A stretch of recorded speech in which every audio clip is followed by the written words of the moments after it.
Summary of Hillbilly Elegy by J.D. Vance. In the first chapter of his autobiography, J.D. Vance explains that he has never held a political office and has never worked in an academic setting. He is just someone who grew up in Appalachia's working class and found a way to move up in life, even though statistics said that, as the grandson of hillbillies and the son of a drug addict, he would probably not finish high school and fall into drug abuse and domestic violence. But the fact that he was able to avoid this fate is not why he wrote Hillbilly Elegy. He wrote the book so that people could understand what happens in the lives of the poor and how spiritual and material poverty affects their children on a psychological level.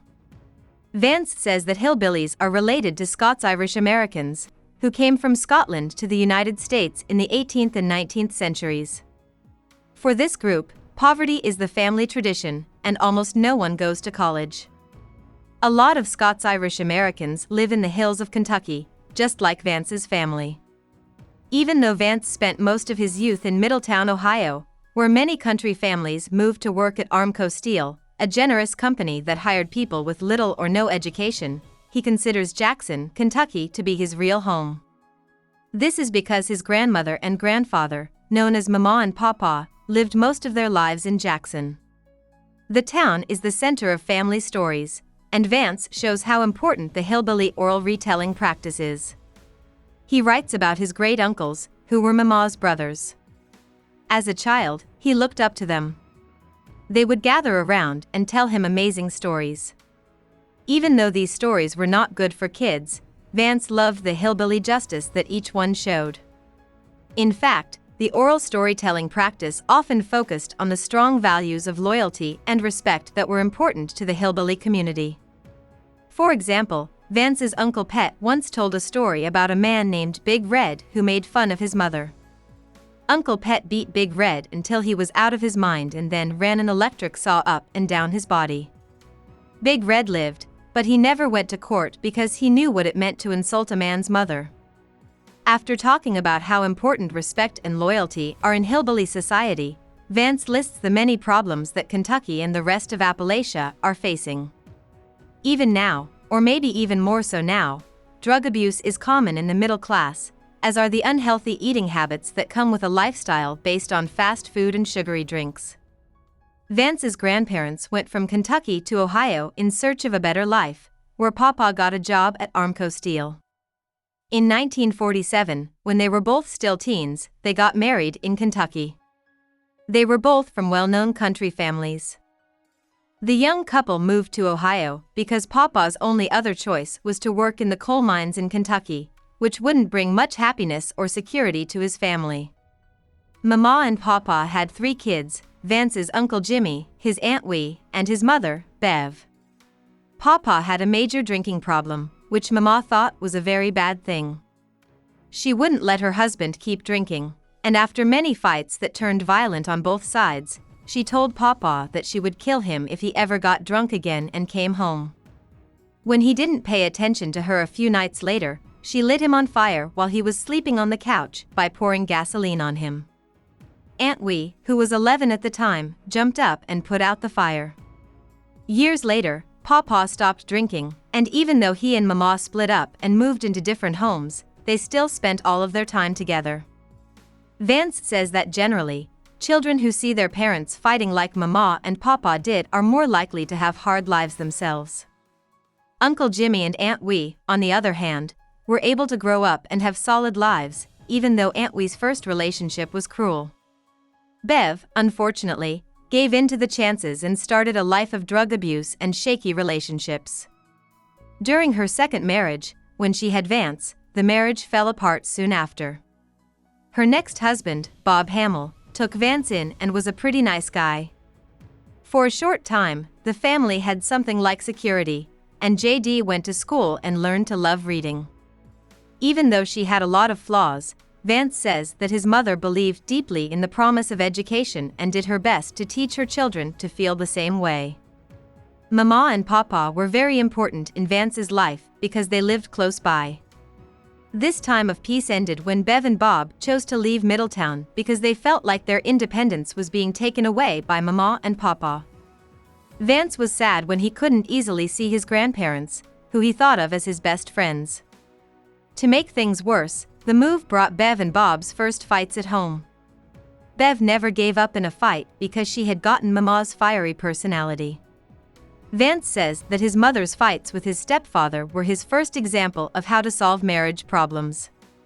They would often throw plates at each other and yell at each other. Because of all the trouble in his personal life, he started to do badly in school and stayed up late to listen to Bob and Bev fight with his sister Lindsay. Vance came home from school one day to find that Mama had come to see him. She had come because Vance's mother had tried to kill herself after an especially heated fight with Bob. It seems that Bob had found out that she was having an affair and then asked for a divorce. Bev survived even though she drove her car straight into a telephone pole. Mama didn't trust her daughter's motives.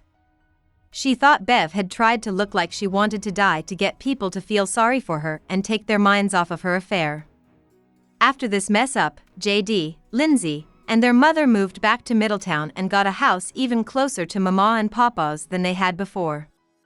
During this time, Bev's behavior got worse and worse, and she started meeting guys who didn't stick around for very long. Vance was upset with Bev's strange behavior one day, so she apologized and said she would drive him to the mall so he could buy football cards. On the way, she got mad at him and started driving too fast on the highway, threatening to crash the car and kill them both. When JD jumped into the back seat, she had to stop the car so she could beat the shit out of him. When the car stopped, though, he ran through a big field until he found a woman floating in a backyard swimming pool. He told the woman, "My mom is trying to kill me," and begged her to call Mama. She took him inside and to the phone after he got out of the pool.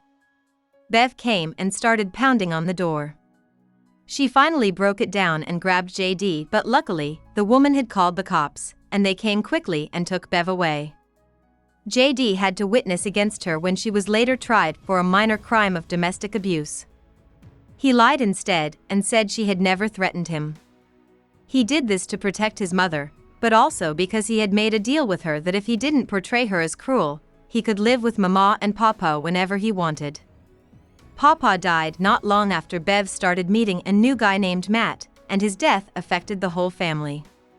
Mama, who was usually so strong and never tired, showed that she had mental weaknesses.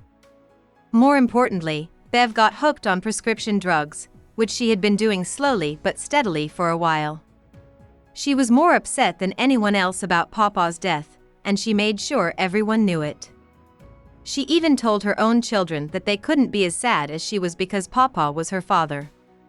Bev was arrested and sent to a drug rehab center after she attacked Matt.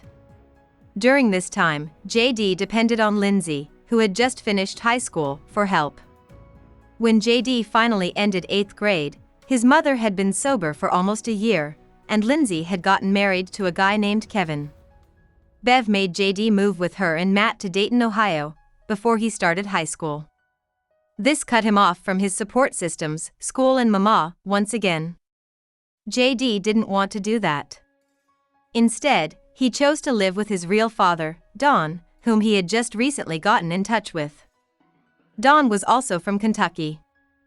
By all accounts, he had been a bad husband and father, sometimes even hurting Bev physically. However, he had made big changes in his life.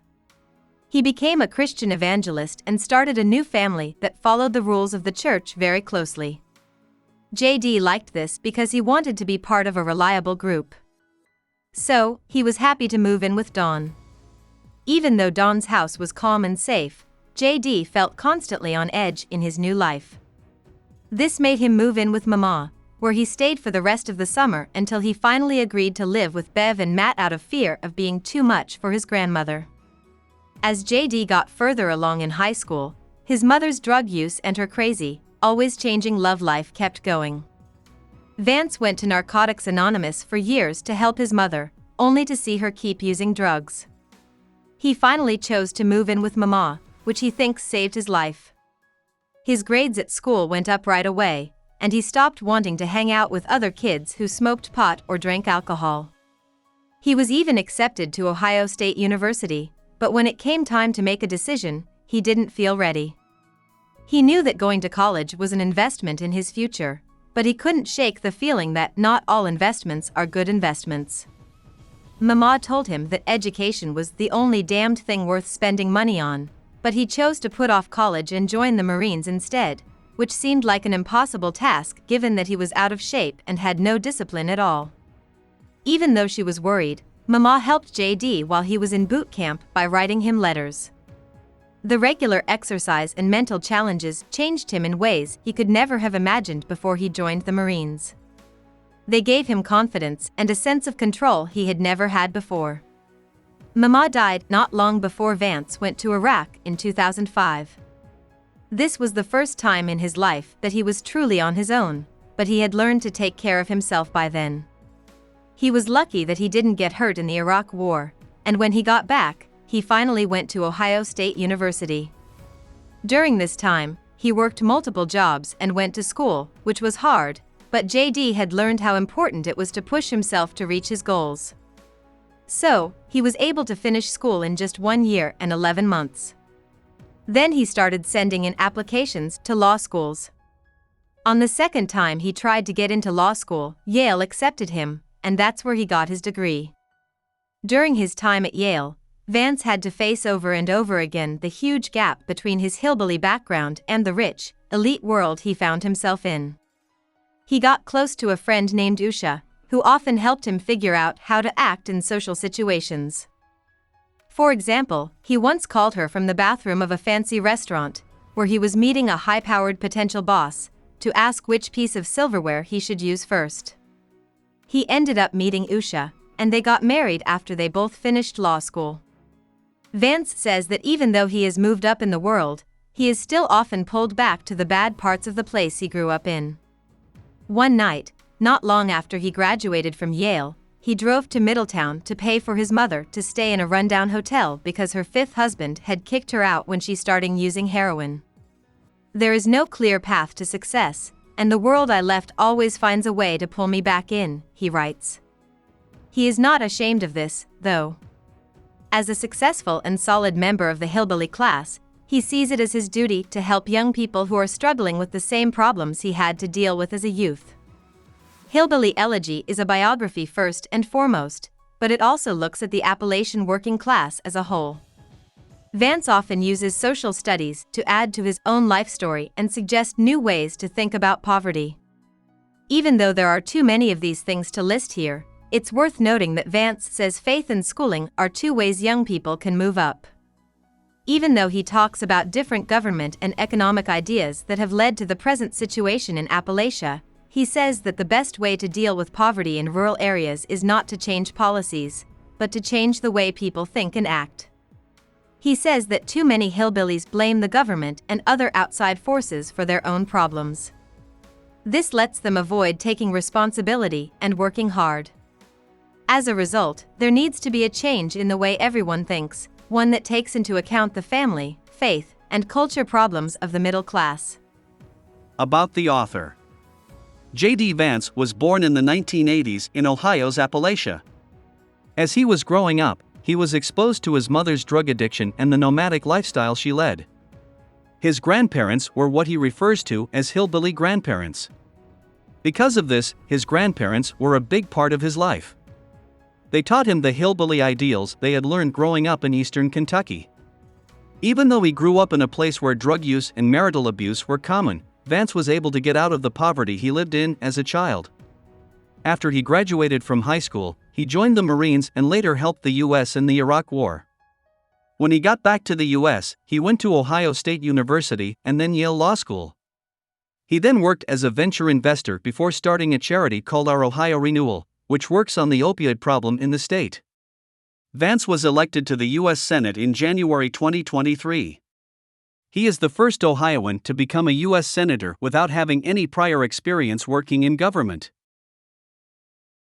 Hope we summarized it fully and you liked it.